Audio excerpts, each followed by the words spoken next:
ready to purchase your home, you're just not sure how to go about it. Are you in the diaspora and you want to find out how to acquire a home here in Ghana? You're trying to get the process started, you're trying to explore your financial options. Are you under the impression that the mortgage process is a long, gruesome process, customer service is not so great? If you answered yes to all these questions, then you're in the right place at the right time. I just want to say thank you so much for joining us live today. My name is Sandra, and I am a manager with Indigo Homes. Now, Indigo Homes is a leading real estate developer in Ghana. We have a presence in Kenya, a presence in Tanzania, and we are an endeavor of Black Ivy. Black Ivy is a values-driven company backed by US investors, and we have multiple enterprises in sub-Saharan Africa, growing and building Africa in many ways. So please, you can, if you're interested in what I'm saying, please log on to you're on our platforms right now, explore, we have a lot of information. We also have our website, which is www.indigohomes.com.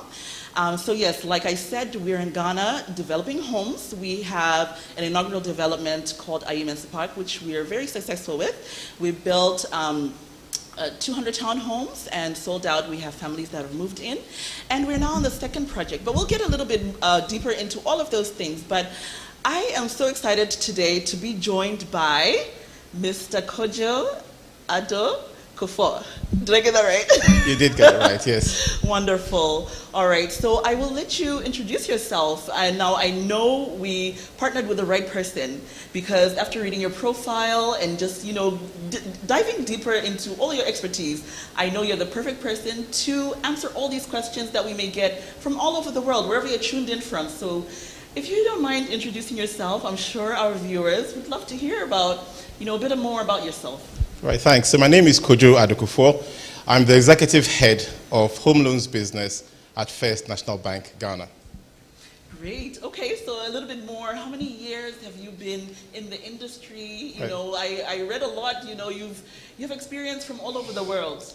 Yes, actually, my original background was in science. I did a degree in engineering, then computing science, but then I went to business school and then headed off in the world of finance, and that took me first to the US, Australia, Indonesia, back to London, and more recently in Lagos. That was 2003, yeah, I think I read about that. Yes, exactly. And then came to Ghana, and we started what was then Ghana Home Loans in 2006, and that went from 2006 to 2017, and then we converted to become a bank, GHL Bank, and that went from 2017 to 2020, when my partners and I sold to First National Bank. So, sorry to interrupt, yes. But just before I forget this point, yes. You are a co-founder of Ghana Home Loans? Yeah, absolutely, yeah. So for those of you who don't know, Ghana Home Loans has been there for a lot of people who were exploring the mortgage options. So they were one of the people who started way back. And yeah.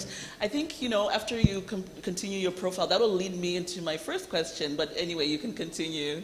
Right, so Ghana Home Loans became GHL Bank, and in 2020 became First National. Well, we merged with First National, and we've been First National since 2020. But I run the mortgage business within First National. Yeah. Great. Thank you so much for your introduction. All right, so let's dive right into it.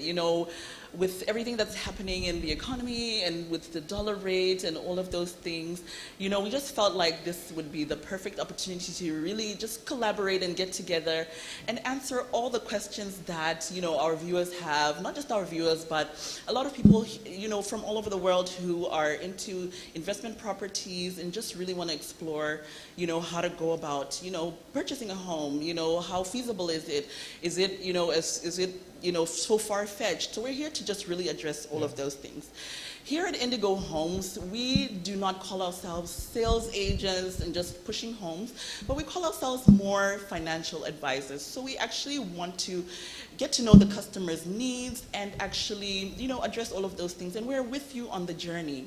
So, all right, let's talk a little bit about the economy and what's happening out there, and just how the real estate market has grown, especially in Ghana, what you've seen over the years, and how it is now.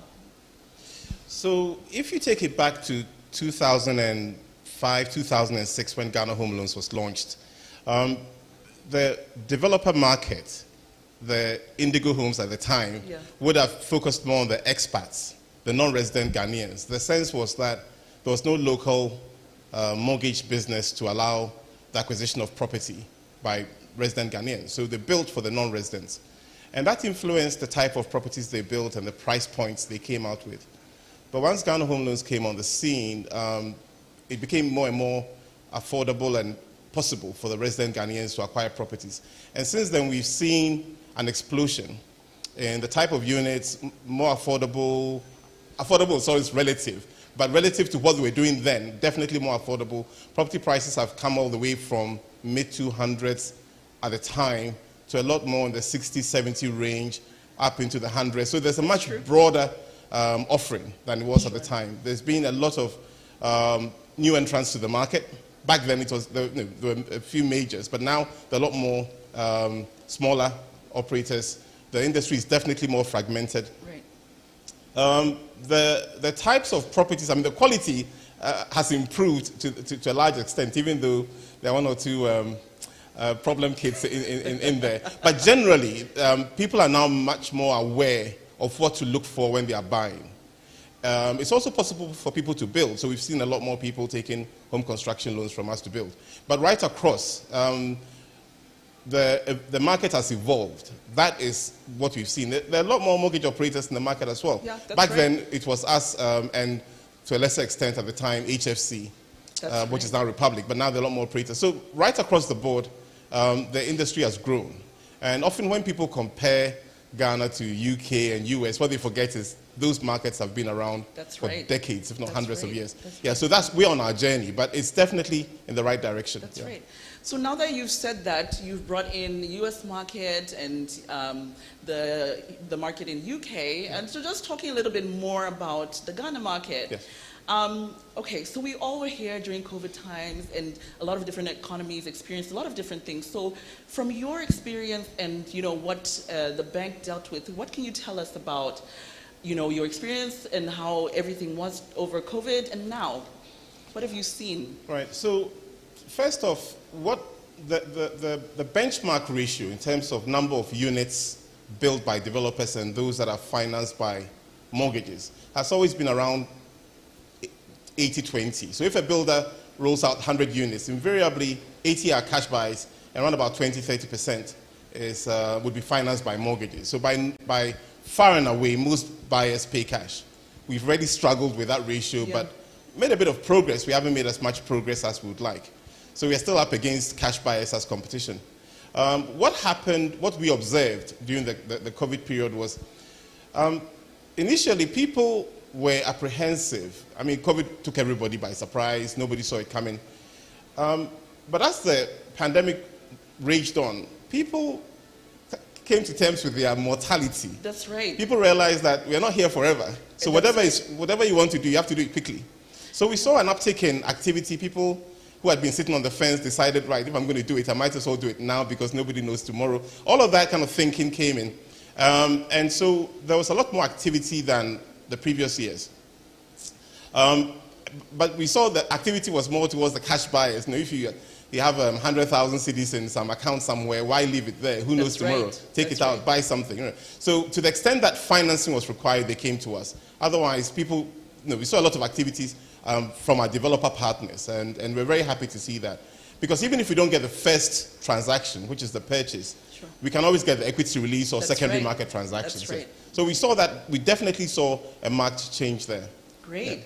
All right, so thank you so much for that. All right, so just talking about, you spoke a lot about, you've seen a lot of people, doing more of the cash option. What other options are available for people as they look into purchasing homes? What do you offer your clients? Well, I think, I always say that the number one offering we have is advice. Yes, we give money. I mean, that's what we are a bank, we give money. But right from Ghana Home Loans days, we've always prided ourselves in our knowledge of the market. Where to go, where not to go, what to look out for. We have a very formidable team back at the head office that can look at an indenture and tell you exactly what's wrong with it. Exactly. And that's something the cash buyers often miss out on. When you're using your own money it's very easy just to write a check and get on with it. But when you have another pair of eyes looking at the transaction, they can tell you there's a problem here. Even if you buy this property, you can't transfer it into your name. Even if you build it, you won't get building permits. So there are things which we bring to the transaction that I think you miss out on if you're using your own cash. I mean, if you have your own cash, by all means use it, but I always recommend that even if you can fund it, don't do the 100%. You can do 80 and borrow the remaining 20. Okay. Because we can come along and for that 20%, tell you exactly where the gaps are.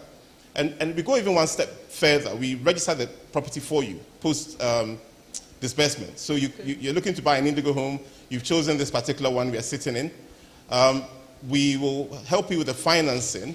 Well, first we check out the title. Then we help you with the financing. And then we take the documents and take them through Lands Commission to make sure title is transferred into your name as the buyer. Sure. And that's the real value add. Yeah. Good. I like that.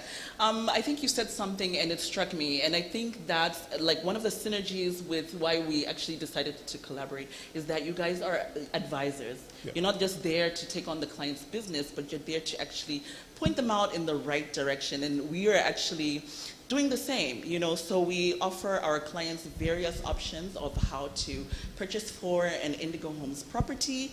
We offer discounts for cash upfront, like you mentioned. That's an option that is quite, common. And then we offer installment purchase payment plans. And then we also have the mortgage options as well. Yeah. All right, great. So now speaking on mortgage, and I'm also going to get a little bit personal in this discussion. Yeah. What kind of mortgages do you offer? So we offer the full spectrum. We offer the purchase mortgage, which allows you to buy a property. We offer land purchase for those who insist on buying land.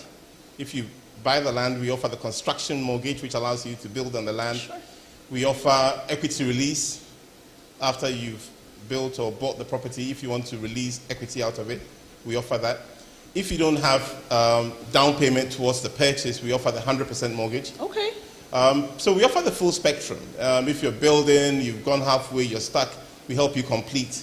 So if it can be done within reason, we can get you the property. That's very exciting, 100%. Yes. Okay.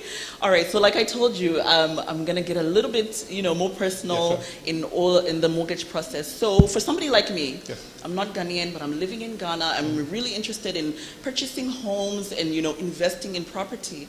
How does somebody like myself qualify for mortgage? What are some of the things that you look for? So not just talking about like a foreign, a foreigner, a foreign investor, but we'll also delve into just like the basic qualifications and the things that you look for. Yeah. So there are certain requirements that cut across. The two parameters that normally kill an application. One is insufficient income. Sure. Or lack of verifiable income. And the other is title that has issues. So if we do a search and we detect that there's litigation on the land or there's some situation going on, that right there and then the conversation stops. Otherwise, we would ask you for the usual stuff, proof of ID, proof of income, which is the salaries. We ask you for proof of address where you live. Yes. It's kind of straightforward. We run a credit check on you to see what you've borrowed in the past and how you behave to other lenders. Sure. So, in Ghana, how do you check for? There are credit bureaus. Okay. Yeah, there are credit bureaus. We run there. And so there are credit bureaus in Ghana. Yes, there are a couple of them. They can pull credit history. Yeah, we do pull. And it's always a pleasant or sometimes unpleasant surprise to people when you run a check and we tell you 10 years ago you took a loan from Bank X and they are still waiting for their payment. And we hope that's not how you're going to treat us. And credit committee frowns upon such behavior. So we normally advise people to check their credit and straighten out their history before they proceed. So we pull credit. And if you are offshore, again, we ask you to run credit, send it down, and we check. So credit is very important. And so you are asking them to pull their credit histories from abroad and share them as one of the requirements. Yeah, because we know what we are looking for. Sure. So, and we try to reconcile that with other information we have. Yeah. So we have proof of ID, proof of income, proof of address, credit, bank statements, to see the activity in your current bank accounts. You don't have to be an account holder at FNB when you start. Okay. But by the time you're done, you will be. Okay. You have to be. You get us somehow. Yeah. So it's part of the equation. You have to be an account holder. So we go through that, and then the conversation starts. So we run the analysis, and if, say, in your case, resident non-Ghanaian, Sure. the question that will come up will be, well, how long are you going to be here for? Are you going to buy this house today and disappear tomorrow? And besides, if you're working here, what work authorization do you have to work here? Is your employer going to throw you out tomorrow? So we check out some of these things. Okay. And depending on the profile of the person, all kinds of questions do come up. So, for example, we do joint applications. Okay. Husband and wife, for example. So if you present yourself as a husband and wife, a couple, and the surnames aren't the same, yes, we might ask for a bit of clarification. Okay. We are old-fashioned like that. So we need to understand how you are a couple, right? Sure. So depending on the situation of the client, different sets of questions arise, and depending on the answers that are given, more questions might arise. Sure. And that's why people say, "Oh, the thing takes such a long time." It doesn't. It's the questions you give. Sure. That generates the answers, and so the answers you give generates further questions. Sure. So we go through that whole process, and then at the end, for over 90% of the cases, we get green light and an amount is recommended for the loan. Okay, so about 90%. Yeah, more than. Once we start the process, it Yes. means you have a very good chance of going through. Okay. Because normally we check before we start. So if we start, it means on the face of it we are okay. So then attention shifts to the property. We do credit search, property search on the property. We survey, we do a check at survey, we do a check at Lands Commission, PVLMD, the various Sure. agencies of Lands Commission. And if we are happy there, then we proceed to conclude the transaction and disburse. Okay. So it's quite an elaborate process. That's right. We are looking at you, we are looking at the property. In some cases, we might even turn our attention to the vendor, because we might be looking at the vendor, looking at the property, saying, we are not quite comfortable. Are you sure this is the vendor? We see a different name here, or we're not quite sure about where the line of ownership. So that could also drag things out a bit. But generally, it's a straightforward process. That's what you say?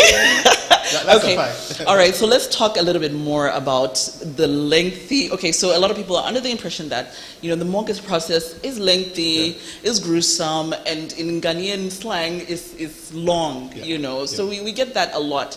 Yeah. But then after you've explained all of these things, it just shows that you guys you make sure all the boxes are checked. Yeah, and if I may just clarify, you see, when you are in more mature economies, if you're in Europe, if you're in the US, if you're in South Africa, Australia, places where they've done this for a long time, if I'm buying your property, I have a solicitor, you have a solicitor. So it becomes a solicitor to solicitor conversation. Sure. So you are happy down at the pub drinking your beer, solicitors are doing the work. Right. In our environment, it's you and the bank. So we are having conversations that normally solicitors would have. I see. So sometimes documents are provided which the person providing them clearly hasn't read them, otherwise they would have spotted the errors. Sometimes we ask for things which people don't understand and they won't see clarification. So all kinds of things come up which drag the conversation unnecessarily. But in other places, because solicitors will be running things, it's unlikely those errors will be met in the first place. Sure. Yeah. All right. Okay, so let me give you another scenario here. So someone in the UK, a Ghanaian in the UK, is really interested. They found a property at Indigo Homes that they really love. Absolutely. We've given them a sales and purchase agreement. They've found their unit. They, from us, they can afford. They're going for a mortgage. Yeah. Now, you said one of the things, of course, is proof of identity. So what do you look at? What do you accept? Well, proof of ID tends to be a national ID, passport, whatever is accepted in that geography that we can verify. Sure. So normally it's a passport, that's good enough. Or if there's any additional proof of identity, a national ID, not a gym membership card or something that's nationally accepted in wherever they are, we take that. Good. Okay, so they've come to us, they've located a unit that they like and, identified the purchase price. Now, how can that person self-qualify themselves? to really get a good understanding of how their repayment will be, and what the bank is going to look for, especially when it comes, let's get a little bit more detailed into some of the things you actually look at. I know you pull their credit history for their trends in how they spend, but what are some of the other things for somebody to self-qualify themselves before they come and look at the mortgage option? So we make it even easier than that. We have a team of salespeople and business analysts who, if you engage us, will work with you to establish how much you qualify for. Because what we found earlier on was that people disqualify themselves. Okay. So they might work as a teacher at some school, and then they have a side business where they run a minicab or something. They might think that additional income is not admissible. That's right. Maybe it is. They can't make that judgment. Our guys can. So we ask them, present everything you have. We'll run it through our first set of analysis, and we'll tell you where we think it's going. So instead of you sitting at home kind of beating yourself up trying to figure out the numbers, you engage. They ask you to bring the documents, they assess them, and they'll tell you exactly where the chances of success. And that makes the conversation a lot more reliable. Sure. Because that's one. And secondly, people might tend to forget other additional sources of income they have. How do you treat commissions? How do you treat bonuses? That's a good one. Yeah. How do you treat additional overtime? And there are rules around that. So our guys will run those numbers and tell you. The other bit people tend to forget is how much they owe elsewhere. And how do you treat that? Yes, exactly. You earn $1,000 a month, but your credit card says you have $5,000 on it. How do you treat that commitment?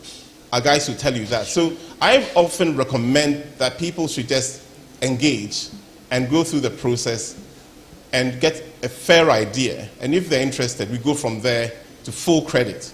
It's only when you've gone through full credit that you get a binding offer. Great. Yeah. Okay, that really clarifies a lot. I didn't know you look at commissions and bonuses and all that, so I think this is very, very enlightful. And rental income, for example, if you demonstrate that you own property and you have rental income and it's verifiable, depending on what you present, you might get credit for it. So it's a whole series of analysis that is done by various people on our side to come to some conclusion. Sure. So it's easier for you to present all the information.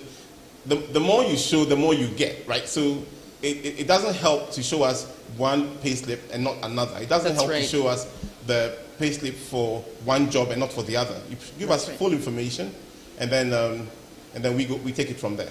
That's good. I really like that you've shed a lot of light, that your team is really on board to just walk the customer through. And I'd like to add that our team is also equipped to pre-qualify. We've met with your team and we've educated ourselves. So we're actually here to make sure we're partners and we advise accordingly. We're just not trying to make a sale, but we're trying to make sure it's the right sale.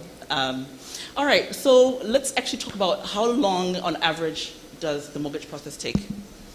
That's another difficult question. Exactly. Like you said, I'm sure it depends on how responsive. Normally it takes as long as it takes. Okay. We like to, so there are two parts to it, as I explained. The credit piece and then the property due diligence piece. So the credit piece, if the individual is a salaried applicant and they come with a full pack, usually within 2 to 3 weeks we have an answer. There might be a bit of back and forth, asking questions, clarifications, but if it's straightforward, within 2 to 3 weeks. 2 to 3 weeks. We have an answer, generally. Okay. But you find normally people give you pay slips where the amount on one pay slip is different from the amount on the other. Okay. And it's different from the bank statement. And obviously, the question then is what's happening here? We need to clarify. Sure. So that's normally straightforward. Then the question is, due diligence on the property, how long does that take? Right. We send out for the searches, and that could take, again, as long as it takes. That's right. But normally, we expect it to have an idea within a month or so. Okay. And assuming everything checks out there, then we are good to go. If there are issues on the search results, we come back to the vendor to try to straighten out the issues that have been raised. Okay. So the question, how long does it take going in? It's hard to say. Sure. If you're buying from Indigo Homes and we've done 2 or 3 transactions That's right. on the same site, we kind of have an idea what the search results will throw up. Even though from time to time, at some sites, we might have a surprise somewhere. But invariably, we know that it's clear because we've done transactions there and the search is checked out. so we can have a better sense of how long it's going to take. But I normally give it 2 to 3 months in total, because we're doing the checks on the individual and doing the checks on the property, and we don't control the entire process. It takes a bit more time for a self-employed applicant. Yes, because, I've seen that yes, as well. Because self-employed, it depends on the kind of documentation they give us. That's true. Do they have their financials in order? Do the financials and the bank statements speak to each other? Sometimes you look at the financials and you see some very low numbers, and then you look at the bank statements and you see a very viable business. And the question is, well, what's happening here? Then credit might come back and say, well, we don't understand this. Go back to the client for clarification. So there's a lot of that going on to establish income. Don't forget, we're a bank. If we don't lend money, we don't make money. So it's in our interest to lend the money. That's true. However, we don't want to lend you more than you can comfortably borrow, because then that becomes a problem for us later on. So we're trying to gauge how much your income is, and the more clear the information is, the more likely we are to get the right answer. Sure. Yeah. Okay, so from what you've seen, let's say over the past 2 quarters, would you say is a comfortable percentage that the bank is still willing to cover is 70%? Of the value of the property? Yes. Or we go up to 80. Okay. We can go up to 80, and in some cases, as I explained earlier, we can do 100%. True. Okay. But the 100% means you are borrowing more, which means your income should qualify you for it. Yeah. So you as an individual need to understand how much you earn and how much you can comfortably use to service your loan every month. Because we're on the same side here. I mean, it's not like we want to set you up to default, right? Right? We want to make sure that you service the property comfortably for the many years you've taken it for and pay it off without incident. So that's what we're about. We want to make sure that we don't give you the wrong amount. Great. We don't give you overdose, right? Good. All right. So this session is supposed to be very interactive.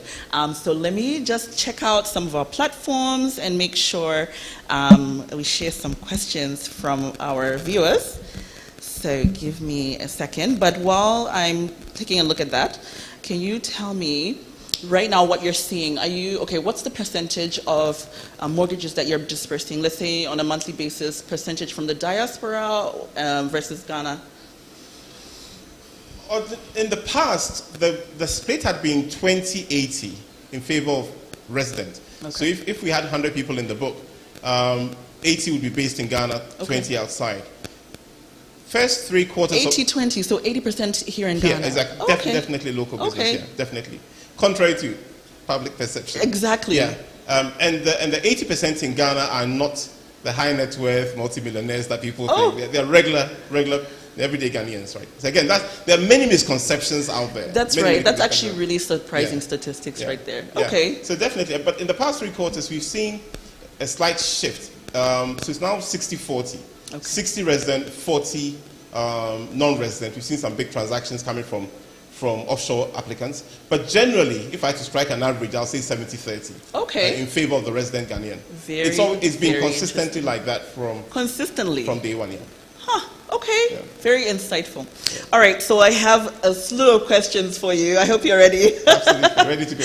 All right. So this question comes in from Eric Achampong and also Rupa. It says, considering the unstable inflation rate, is it your view that the right time to invest in immovable property? Okay. Is it in your view that now is the right time to invest in immovable property? That's a good question. My answer would be yes, for the simple reason that there's never a right time. I mean, when we started the business, the exchange rate was 1-to-1, and it's gone from 1-to-1. 1-to-1. Yeah, 1 cedi. In fact, it was 0.9 to the dollar. Huh? The earliest transactions we did were less than cedi to. Yeah, Very so shocking. 2006. Okay. Less than. Yeah, so we've seen it go from there to parity, 1-to-1.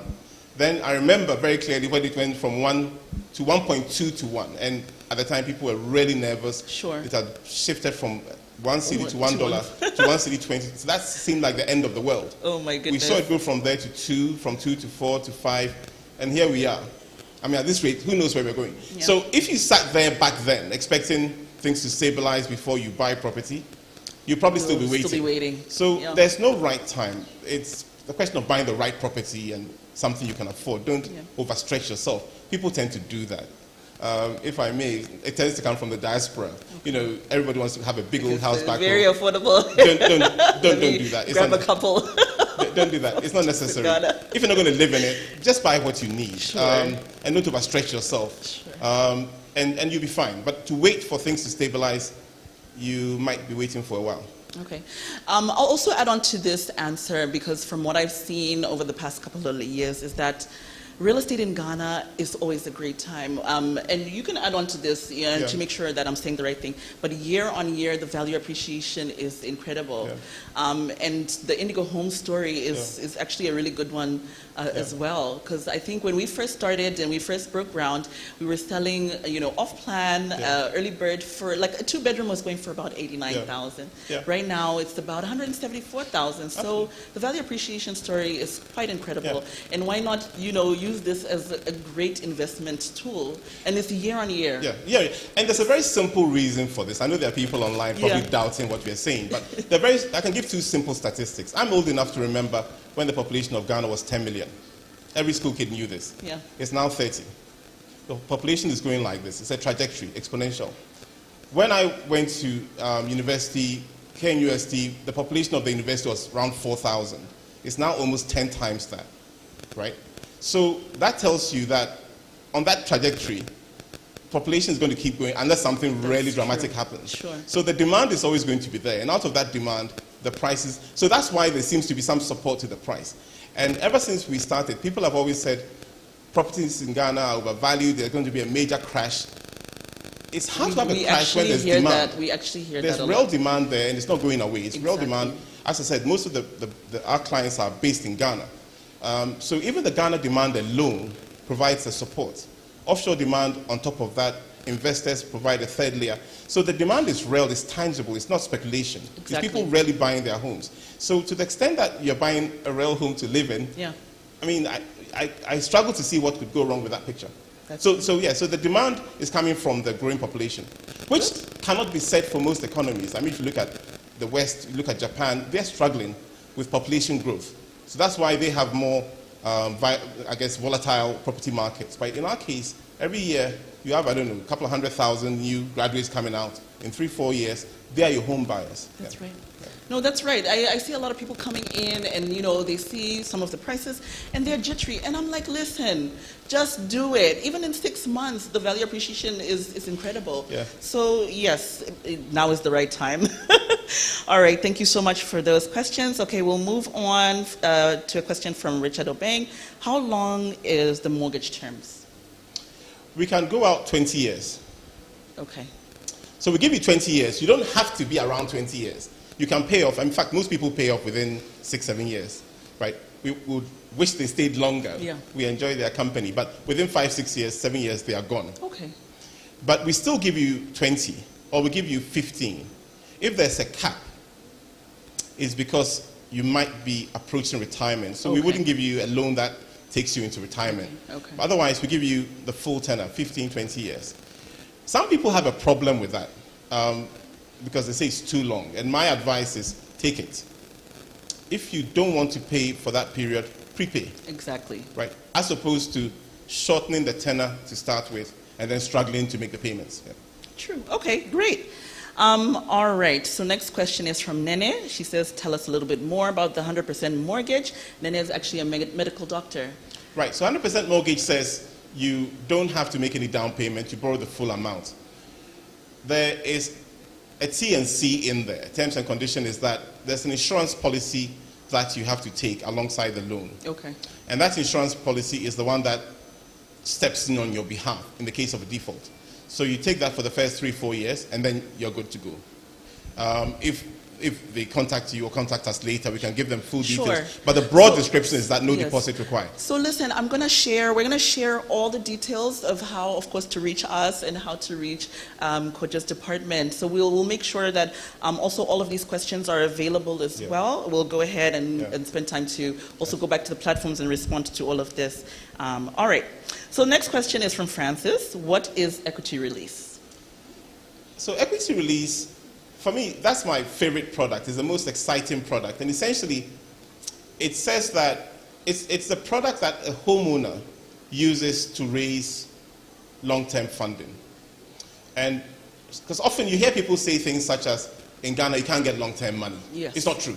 They haven't looked hard enough. You can, if you own property. Right. Well, if you don't own property, then probably you can't find long-term money. But if you're a homeowner, you bring your property to us and you can use it to raise 15-year money. So for example, if you run a business and you're looking for long-term money to buy a generator or to support the business, or maybe even buy some land or do some extension to the business, to the extent that you own property, you can use it as collateral to raise a mortgage, right? So Okay, it's almost so the opposite of a purchase. In the purchase, you start off without So what property and end happens up if I start defaulting and I've given you my house as collateral? What happens? Okay, that's the That's question. my only home, you know. That's the question which I'm sure is in there somewhere. I'm sure. Okay, What happens if you default? First off, the default numbers have historically been very low. I mean, they've always been single digits. So more often than not, 92, 93% of the book is always performing. Occasionally people go through a bit of stress, then they are back online. Okay. But at no point have we had 20, 30% default, right? So again, contrary to public opinion, Yeah, that's true. it never gets there, right? So, and I always say that if you were taking a test and they told you the pass rate is 93, 94%, you'd fancy your chances, right? Because you think, well, this must be easy if 93% of the people are doing it. Yeah. So I wouldn't focus so much on default. But when you do default, if it does happen, usually there's a bit of a period to get there. You know, you have to go into delinquency. Then if you're still struggling, then we kind of engage to find out what's going on. Yeah. But if we rarely get into the foreclosure process, then yes, we go to court, we get a judicial foreclosure, which means the court settles the matter, they tell us what we can do, and normally it ends up in the house being auctioned, and we get our loan, how much you owe us, the loan balance back. Okay. And if there's a difference, that comes to you, the homeowner. Okay. But, like Kojo said, we are financial advisors here. So, you know, we're there throughout the journey. You know, when you get to this point, you communicate with us and we avoid this, right? Yeah, absolutely. Yeah. Okay, good. All right. So let's move on. I'm very conscious of time. I have a lot of questions. So let's try to get through more. Okay, so Fabian says, how much is the 2-bedroom? Okay, so I guess that's to Indigo Homes. So we are currently selling Oyarifa Park, which is the second development, and our 2-bedroom unit starts off from 174,000. But as I mentioned, if you have cash up front, we give you quite a bit of a nice discount, and then we have a mortgage price as well. So please visit our website. We have everything on there. If you also respond in the comment section, I will also share a lot more details after this. All right, so Martin says, how long on average does your mortgage take to repay? I think you answered that. Yes. Okay. All right, so Rupa has come back and said, regarding the denying of a loan on the basis of existing litigation, what effect does it have on the loan if litigation begins after loan has already been provided? Well, that's an interesting one. I mean, normally,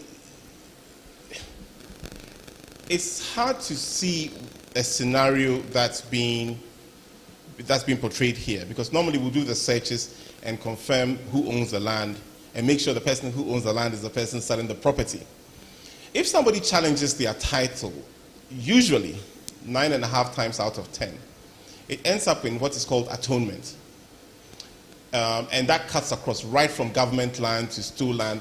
You know, if I buy property from you and you got it from X, and at some point somebody's challenging the right of X to have sold it to you in the first place, well, they sold it to you, you've sold it to me, I have title.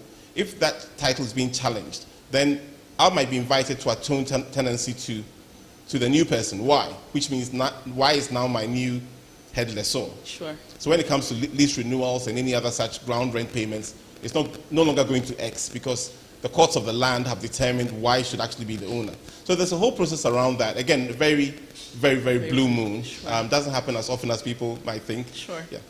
When it does, atonement is normally the way out.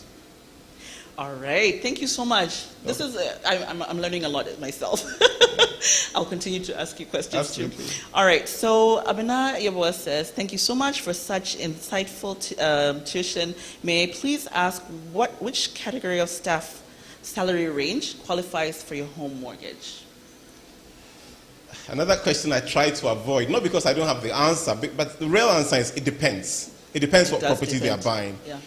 The rule of thumb is usually the city equivalent of about $1,000 does it. So in today's market, you're talking about 10,000 cedis. Even though, if you're not buying a house, if you're not buying indigo homes, if you're buying like a half plot, for some people, that's their entry level. I mean, we didn't talk about the property ladder in general, but we can have a chat around that. It depends where you are getting on the property ladder. For some people, it's indigo homes.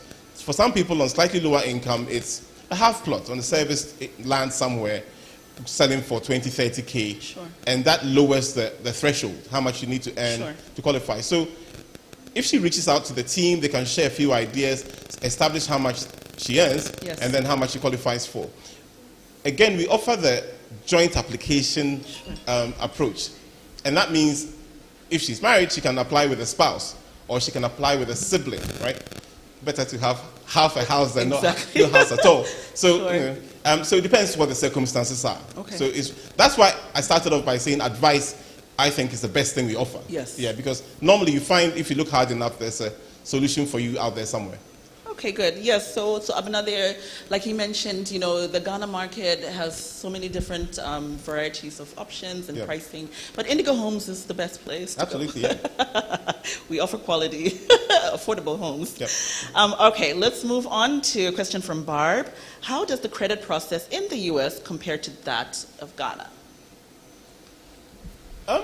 It's strikingly similar. I mean, because we modeled the business on what happens, on best practice. I mean, there was a company called SA Home Loans in SA, but that's where the idea originally came from. We kind of looked at their template and did as much copying as we could. Because you always copy from the best, we need to have you back on here to tell us a lot more about that. Absolutely. So it's best practice. I mean, they're pretty much standard processes. Anybody who goes through our process will find it strikingly similar to whatever they've been through elsewhere. As I said, the only difference is because you use solicitors, a lot of the stuff happens in the background, so you're shielded from a lot of those steps. But otherwise, it's pretty much the same, yeah. Okay, good. All right, so Dr. Shalian is saying, how long is your binding offer good for? Like the time to complete the transaction, how long? Yeah. Okay. So usually we give a year. Okay. So when you get an offer, it's valid for a year. So unless there are material adverse changes in your circumstances, it's binding. So for example, if you apply in September 2022, you have an offer that binds till 2023 September. Now, if in January you decide to quit your job to become a scuba diver. We were actually just talking about this. Right. Okay. Then you're no longer in the job you said you were, and your circumstances have changed. Your income has gone from 100 to 0 because you've chosen scuba diving as a pastime. We need to know that because then that affects the offer we gave you. So normally, when it comes to pre-disbursement, we do another check. A whole check. Yeah, it's a cursory check, but we want to make sure you are the same person who came to us a few months ago. Okay. Very, very insightful once again. And for us, you know, I think we've talked about this. We had a session with your department yesterday just talking about some of the pre-qualifications and the offer letters and sometimes how after the year, you know, what you're willing to disperse changes as well. So yes, they do a check at the beginning and another check towards the delivery of the property. So what we've also realized is that, you know, when you come in looking for a mortgage option, we're going to offer you more of the ready-built units, which we have here available at Indigo Homes, so that, you know, when you qualify, nothing really changes over the maybe 3-month or 6-month period, and you don't have to go through it all again. So yes, reach out to us. We have ready-built units available for you to look at as well. All right, so next question. I have a good business that is generating good income and I can afford 50% down. Can I qualify for a mortgage if I can satisfy, if if I can satisfy you, how can I finish the rest of the payment? Right. So, from the way I understand the question, there's 50%. If the house is being sold for 100, he has 50% down, and he's going to borrow the remaining 50.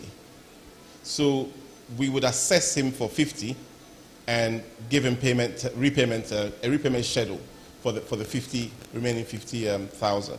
Okay. If I may, on the products, I left out one, which I rarely have to speak about, because there's one called Save to Own, right? And it normally comes from the self-employed. So for the self-employed, usually some self-employed applicants struggle to demonstrate their income because of the nature of the work and how they keep their paperwork and everything, right? So we can give them a Save to Own product, which means they are given, say, 12 months to demonstrate to us that they can service a loan that has the same repayment amounts as the monthly installments. So if you're going to borrow an amount which means you have to pay us $500 a month, we ask you to make $500 a month payments into an account.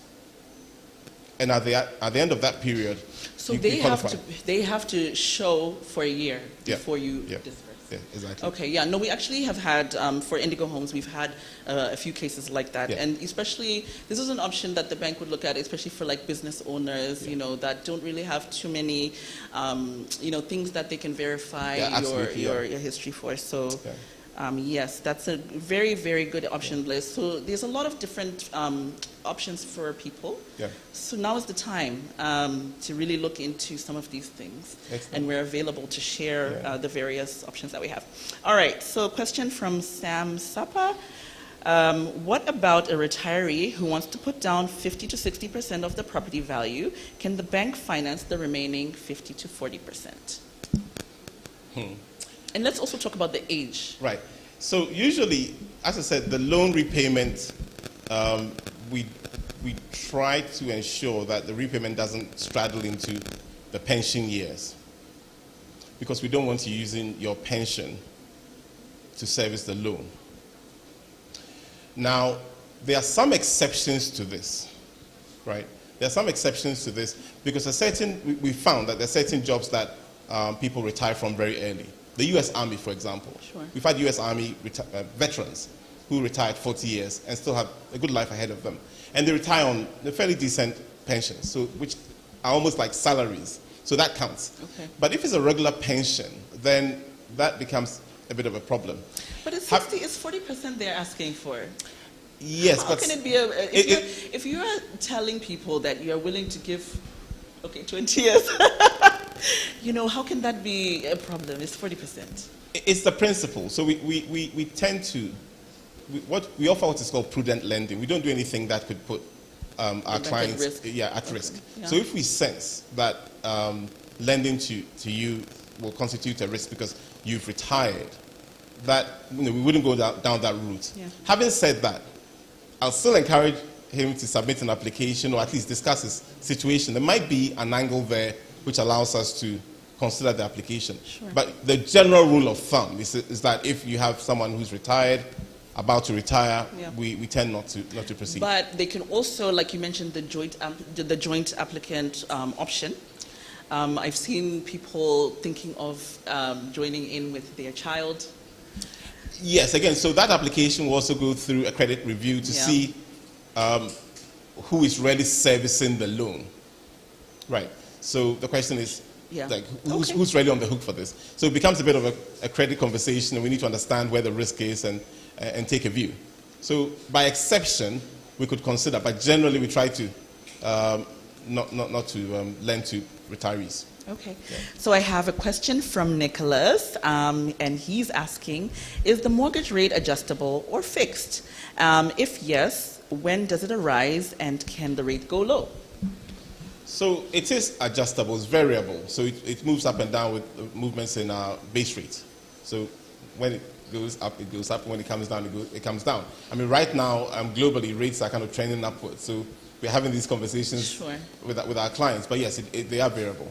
Okay. We used to offer fixed rate, but we don't offer them at the moment. And when did that change? 2020. Okay. Yeah, 2020. COVID time. Yeah, COVID time and other factors led to that. That was a dedicated line of funding that we used to offer that product. We don't have it anymore, but we might bring it back in the near future. Okay, good. All right, so let's talk about interest. Right now, what base rate are you offering? We didn't talk much about that. Yeah. So the base rate right now, the CD rate is GRR linked. So GRR is Ghana reference rate, and usually depending on your credit circumstances, you're somewhere between GRR plus 5 or 6%. GRR moves all the time, so I wouldn't even hazard a guess where it will be when our listeners come in. The dollar rate is, the base rate is 13.3. Okay. But we are offering, we've extended the YOHO discount. YOHO is the year of home ownership. We ran that campaign in 2021. Okay, year of home ownership. Yeah. Okay. So we declared 2021 year of home ownership. Okay. So YOHO for short. And we ran a campaign which had a discount of up to 1.5%. And we've rolled that into 2022. So if you apply this year, it was so successful last year, we've extended it. So you start off at 13.3, we add a credit margin, but then you get a 1.5 discount. Okay. Just because. No, that rate is not so bad. That's actually. Well, no, you end up with a manageable rate. Exactly. Yeah. All right, so we are actually just got 5 minutes left. Okay. But I think these points have been, very, very insightful to everybody. And I just wanted to say thank you very much for coming out here. And like I said, the synergy between this collaboration is that we're here to offer all these options and just tell you that there are multiple options of how to get a home. The time is now. Whether you have one already, you can diversify your portfolio. The investment option in Ghana, like we said, we've been in the game for a while. So what he's saying and what I'm saying, this is all verifiable. The Ghana real estate market is growing, value appreciation year on year. So we're here. You can reach out to Kojo. I'll share his details in the comment section. I will respond as much as I can to everybody. You can inbox us. You can like, comment, share our pages as well. And definitely you can reach out to First National Bank. They are great with support. And like Kojo said, co-founder of Ghana Home Loans. He's got a lot, of years behind him and a lot of experience and a lot of expertise from all around the world. So we're here to be your partners. Reach out to us. Indigo Homes offers a lot of great properties. And what we wanted to do, what we set out to do in Ghana is actually offer affordable homes, moderately priced, good quality homes that surround a common park area, a lot of greens, a clubhouse, a sports court, a playground, just everything that the resident needs in a gated community, and to make this affordable. So now that Kojo has shared all of this information, you can come reach out to us. They can also offer you other options, many other options. So any closing remarks that you'd like to share? Just anything else you'd like to... Well, first, I'd like to say thank you for arranging this afternoon. It's been a pleasure having you. The same, it's been really enjoyable joining you here. If any of your viewers or listeners haven't visited your sites, they really should.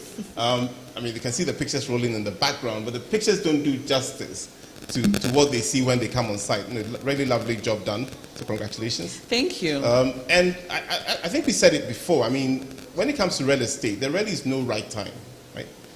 You could wait and wait and wait, and you'll be waiting. and everybody in Ghana has a story about some land or property that they first saw. We didn't talk about X that. And now it's 5X or something. We didn't talk about that. Everybody has that story. I have a couple I could share myself. So there's no right time. There's no right time. You just jump in and just do it. Yeah, do your research. Kojo's been around. I've been around. Our brand is solid, and you can't go wrong. So thank you so much for coming. Thank you so much for joining us. And the feedback and some of the questions has been great. So it's insightful that it's a good time to maybe start this as a series.